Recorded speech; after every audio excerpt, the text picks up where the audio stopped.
চরম আর্থিক সংকটে থাকা 4 প্রতিষ্ঠানকে অকার্যকর ঘোষণা করেছে বাংলাদেশ ব্যাংক। পর্ষদ বিলুপ্তি ও প্রধান নির্বাহীর নিয়োগ বাতিল করে বসানো হয়েছে প্রশাসক টিম।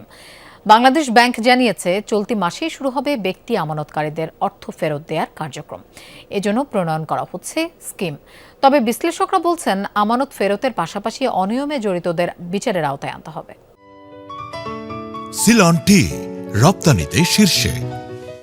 বড় অঙ্কের মূলধন ঘাটতি, উচ্চ খেলাপি ঋণ, তারল্য সংকট এবং আমানতকারীদের অর্থ ফেরত দিতে ব্যর্থ হওয়ায় ব্যাংক বহির্ভূত 4 আর্থিক প্রতিষ্ঠানকে অকার্যকর ঘোষণা করেছে বাংলাদেশ ব্যাংক। তালিকায় আছে Aviva finance, first finance, far east finance এবং ইন্টারন্যাশনাল লিজিং।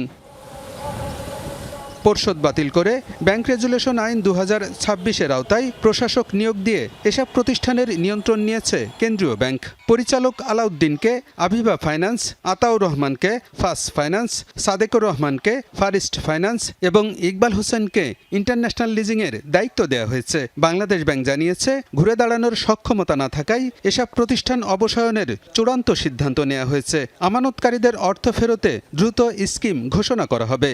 এই প্রতিষ্ঠানগুলো আর্থিক প্রতিষ্ঠান হিসেবে কাজ করার সম্পূর্ণ যোগ্যতা হারিয়ে ফেলেছে। যে প্রশাসকের মুখ্য কাজ হবে এই লিকুইডেশন কার্যক্রমটাকে বাস্তবায়ন করা, সেই প্রতিষ্ঠানগুলোর জন্য অনুরূপভাবে একটা স্কিম আমরা ঘোষণা করব, যেই স্কিমের ঘোষিত নীতিমালা অনুযায়ী গ্রাহক পর্যায়ে তাদের আমানত অর্থাৎ আমানতকারীদের অর্থ ফেরত দেওয়া হবে।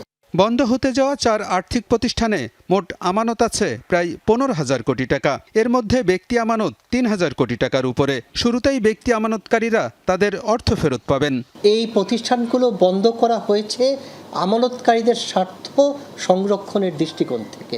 অতএব যে স্কিম ঘোষণা করা হবে সেটা দেশের বাস্তবতার নিরিখে এবং একই সাথে ক্ষুদ্র আমানতকারীরা যাতে ক্ষতিগ্রস্ত না হয় সেই বিষয়টাকে মাথায় রেখে ঘোষণা করা হবে।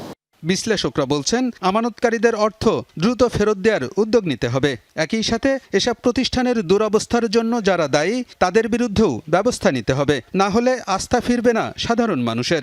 প্রতিষ্ঠানগুলোর যে বর্তমান দুরবস্থা, যারা এগুলোকে বর্তমান অবস্থায় নিয়ে গেছে, কাজে এখন সময় এসেছে তাদের বিরুদ্ধে ব্যবস্থা নেওয়ার এবং তাদের কাছ থেকে অর্থটা আদায় করার জন্য প্রয়োজনীয় ব্যবস্থা নেওয়া। অকার্যকর ঘোষণা করায় শেয়ার বাজারে তালিকাভুক্ত ইন্টারন্যাশনাল লিজিং, ফার্স্ট ফাইন্যান্স এবং ফার ইস্ট ফাইন্যান্সের শেয়ার লেনদেন স্থগিত করেছে Dhaka Stock Exchange. Alamgir Hossain, Jamuna News, Dhaka.